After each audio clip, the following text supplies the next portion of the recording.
जेव्हा मी तारक मेहता शो मध्ये काम करत होता ना, तेव्हा सेटवरती ना सगळे लोक मतलब मेजॉरिटी ऑफ द लोक ना गुजराती होते, जसे की प्रोड्युसर, डिरेक्टर आणि आर्टिस्ट पण. तर सेटवर ना सगळे लोक गुजरातीमध्ये बात करायचे. तर मी पण ना तिकडे एवढा वर्ष काम केले, तर मी पण तिकडे राहून ना गुजराती शिकलो, तर मला पण गुजराती यायचे. पण आज ना मला एक चीज सांगायची. हे जे तारक मेहताचा उलटा चष्मा आहे ना, हे शो, हे एक जंगल आहे आणि हा जंगलमध्ये ना एकच राजा आहे. म्हणजे तुम्ही गेस करा कोण. हे राजा आहे जेठालाल सर. हो, जेव्हा त्याने एक बार दहाडले ना असे, तर त्यांच्या सामने ना कोणी खडा होऊ शकत नाही. जेठालाल सरनी अगर बोलला ना सूरज ईस्ट से नाही वेस्ट से उगते, तर तिकडे सगळे लोक बोलणार हो हो सर, ते सूरज वेस्ट से उगते. तुम्हाला जसे ऑनस्क्रीन लागते ना असे की सर खूप फनी आणि खूप असे, नाही, रिअल लाईफ मध्ये ना खूप सिरियस, खूप स्ट्रिक्ट असे आहे. मतलब त्यांचे समोर ना जे पण आहे ना त्यांची हमेशा फाटलीच असती. पण जे पण आहे तुम्हाला तर माहितीच आहे की जेठा सर एक लेजंड आहे आणि त्यांच्यासाठी सॅल्यूट आहे.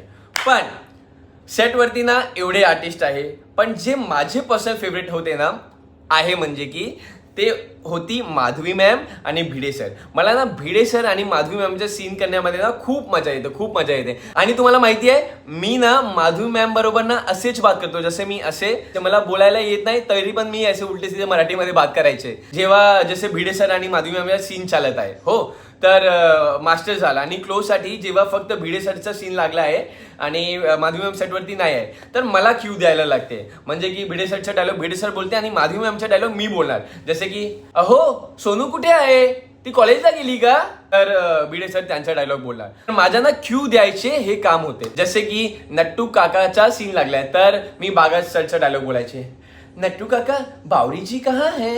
जेव्हा बबिता मॅमचा सीन लागलाय, तर मी अय्यरचा डायलॉग बोलते, जसे की बबिता तुमको बोला था ना मैं खाने में आज इडली डोसा खाएगा, तुमने क्या बना दिया है. मतलब असे हे माझ्या क्यू द्यायचे काम होते.